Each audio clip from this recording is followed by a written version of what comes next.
জানাচ্ছি প্রিয় দর্শক, আপনাদের প্রিয় চ্যানেল এনটিভির পর্দায় দেখতে পাচ্ছেন পিএইচপি ইস্পাত কোরআনের আলো প্রতিভার সন্ধানে 2013 আজকের এই গুরুত্বপূর্ণ 23তম পর্ব।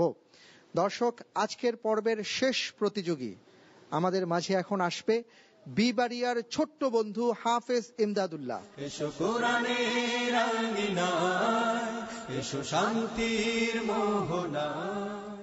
আসসালামু আলাইকুম ওয়া রাহমাতুল্লাহ। وعليكم السلام ورحمة الله وبركاته. أعوذ بالله من الشيطان الرجيم. قرآنا أعوذ بالله من الشيطان الرجيم. بسم الله الرحمن الرحيم. إنا أنزلناه قرآنا عربيا لعلكم تعقلون. نحن نقص عليك أحسن القصص بما أوحينا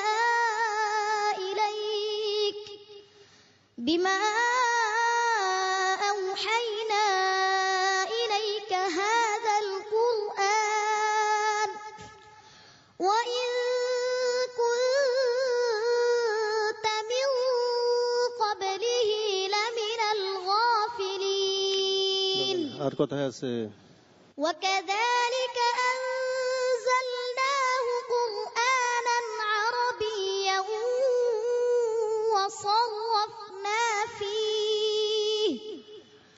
وصرفنا فيه من الوعيد لعلهم يتقون أو يحدث لهم ذكرا. قرآنا عربيا غير ذي عوج لعلهم يتقون. ضرب الله مثلا رجلا فيه شركاء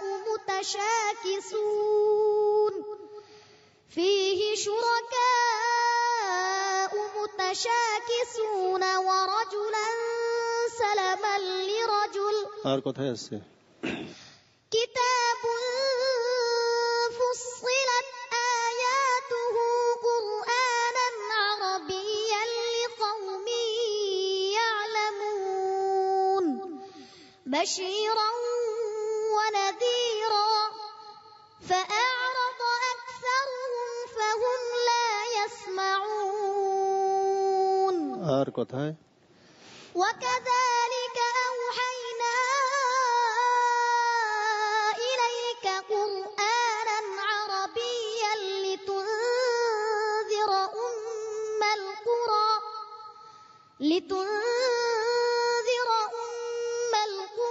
ومن حولها وتنذر يوم الجمع لا ريب فيه. إنا أنزلناه قرآنا عربيا لعلكم تعقلون. صدق الله العظيم. মাশাআল্লাহ, আলহামদুলিল্লাহ। প্রিয় দর্শক, নিশ্চয়ই আপনারা দেখতে পাচ্ছেন যে আমাদের এই ছোট্ট বন্ধুটি কত সুন্দরভাবে কোরআনে কারীমের তিলাওয়াত করলো, যেইভাবে আমাদের সম্মানিত বিচারক বৃন্দ প্রশ্ন করেছিলেন। চলে যাচ্ছি জনাব হাফেজ আব্দুল হক আপনার কাছে। ইমদাদুল্লাহর তেলাওয়াতের দ্বারা আমার কলিজা ঠান্ডা হয়ে গেছে, আলহামদুলিল্লাহ। অনেক অনেক মোবারকবাদ। প্রিয় দর্শক, চলে যাচ্ছি বিজিএম এর সম্মানিত সভাপতি জনাব আতিকুল ইসলাম আপনার কাছে। কি বলবো, বলার কিছু নেই। দেখলাম যে আমরা আসলে বৃথা, আমাদের জীবনটার বৃথা। ব্যবসা বাণিজ্য করলাম, অনেক কিছু করলাম, কিন্তু আসল যে জায়গাটায় শিক্ষা দরকার ছিল শুদ্ধ কোরআন, আমরা অনেক সময় ভুল করি।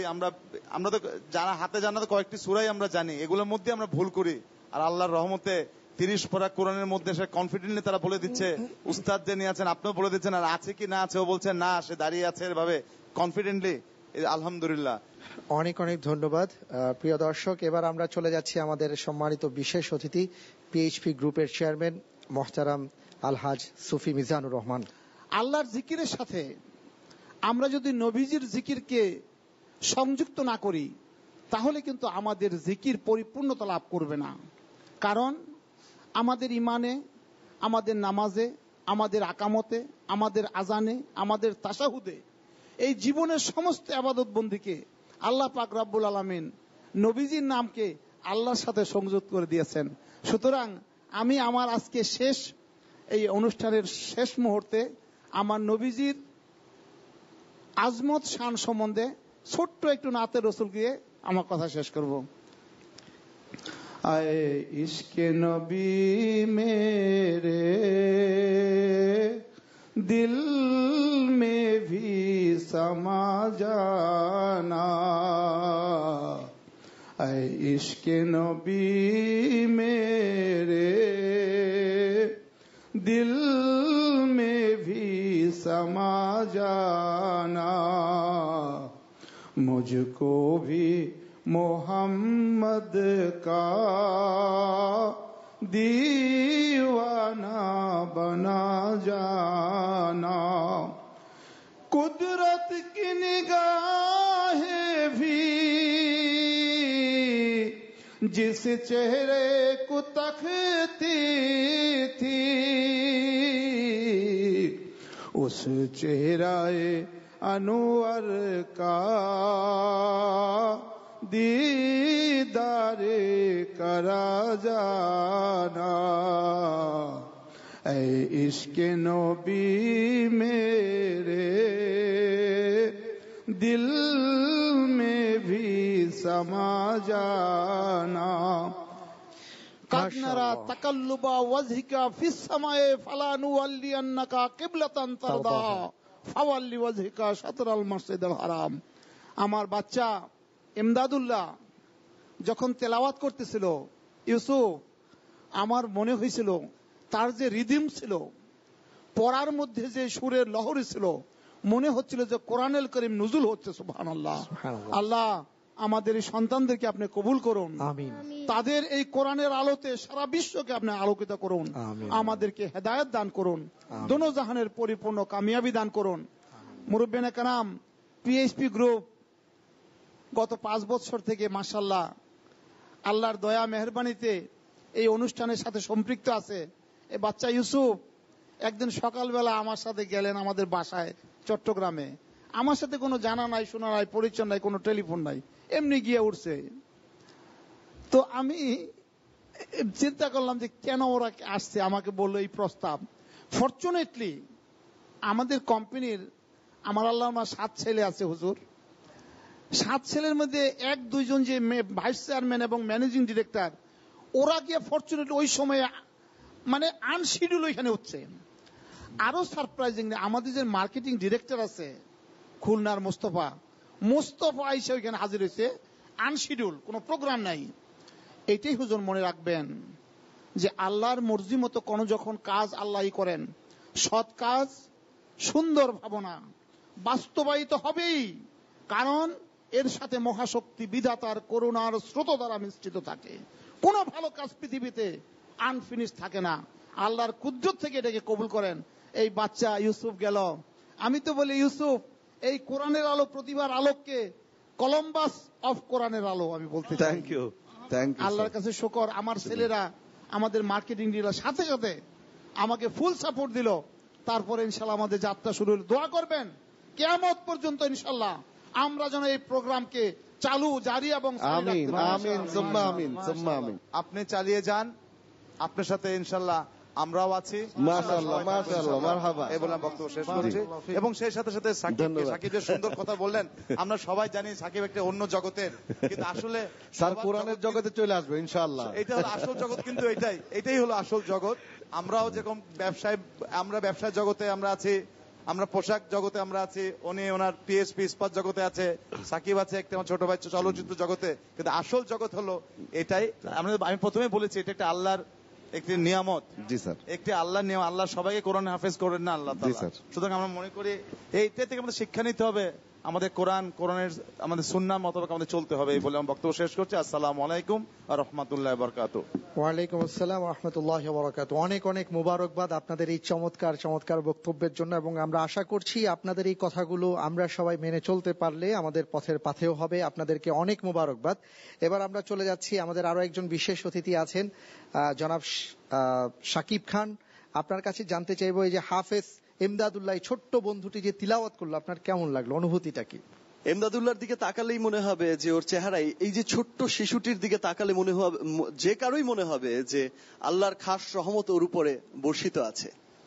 এই অনুষ্ঠানে আসার আগে আমার শুধু একটি কথাই কিন্তু গত রাত থেকে বারবার মনে হয়েছে, যে আমি এই অনুষ্ঠানে যাচ্ছি একটি বিশেষ কারণে। আমরা সকলেই জানি আল্লাহ রাব্বুল আলামিন, মানে ওনার রহমতের কোনো শেষ নেই। উনি জঘন্যতর পাপীকেও কিন্তু উনি ক্ষমা করে দিতে পারেন চাইলে। তা আমার বারবার শুধু একটি কথা মনে হয়েছে, যে দুনিয়ার এই ব্যস্ততার, এই কর্মব্যস্ততার মধ্যে আমরা সঠিকভাবে আল্লাহকে ডাকতে পারি না, দিনের কাজ করতে পারি না। আমি এই রোজ হাসরে যেদিন আমার বিচার করা হবে, যেদিন আমাকে দাঁড় করানো হবে, আমার সমস্ত কর্মকাণ্ডের মধ্যে যদি কোনো ভালো কর্মকাণ্ড খুঁজে না পাওয়া যায়, আল্লাহ হয়তো ফেরেশতাকে জিজ্ঞেস করলেন, উনি 5 ওয়াক্ত নামাজ পড়েছেন? না, রেগুলার পড়েননি। উনি এই করেছেন? না করেননি। এই করেছেন, ভালো কি কাজ করেছে? হয়তো আমার এই ফুটেজটি সেই দিন কাজে লাগবে। হয়তো ফেরেশতা সেই দিন আমার এই ফুটেজটি দেখাবে আর বলবে যে আল্লাহ, উনি দিনের কাজ করতে পারেননি, কিন্তু উনি দিনের সাথে থেকেছেন।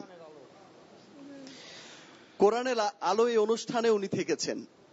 উনি সেখানে আপনার পছন্দের যে ব্যক্তিগুলো আছেন, হাফেজ, কারি, এই যে বিশিষ্ট ব্যক্তিগুলো, আপনার পছন্দের ব্যক্তিদের পাশে গিয়ে বসেছেন, তাদের সাথে বুক মিলিয়েছেন, তাদের সাথে কথা বলেছেন।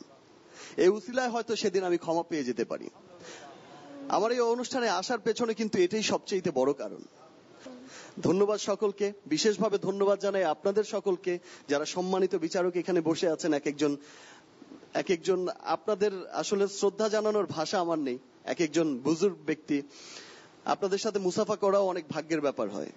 তো আপনারা বাংলাদেশের জন্য দোয়া করবেন, বাংলাদেশের সমস্ত মানুষের জন্য দোয়া করবেন যারা আসলে মুসলমান, হয়তোবা তারা আপনার কর্মকাণ্ডে থেকে হয়তো সঠিকভাবে পালন করতে পারে না। তাদের সকলকে, সবাই যেন সুন্দরভাবে ইসলাম ধর্মকে পালন করতে পারে, 5 ওয়াক্ত নামাজ পড়তে পারে, কোরআনের পথে চলতে পারে। ধন্যবাদ সকলকে। অনেক অনেক ধন্যবাদ আপনাদের সবাইকে। আলহামদুলিল্লাহ, প্রিয় দর্শক, অত্যন্ত চমৎকার এবং গুরুত্বপূর্ণ, আমাদের তাৎপর্যপূর্ণ কথা শুনলাম সম্মানিত অতিথিবৃন্দের কাছ থেকে, এবং আমাদের এই ছোট্ট ভাইয়াটির জন্য সবাই খুব দোয়া করেছেন। আমরা দোয়া করি আমাদের এই ভাইয়াটি আরো অনেক বড় হবে ইনশাআল্লাহ, কোরআনের আলো গোটা বিশ্বময় ছড়িয়ে দেওয়ার ক্ষেত্রে অগ্রপথিক হবে। আল্লাহ কবুল করুন, আমিন।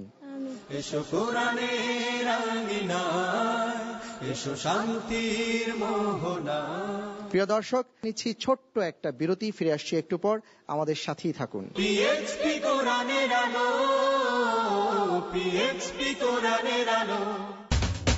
আপনারা দেখছেন রিয়েলিটি শো আল কোরআনের আলো। সৌজন্যে রিজেন্ট লেক ব্যাংকুইট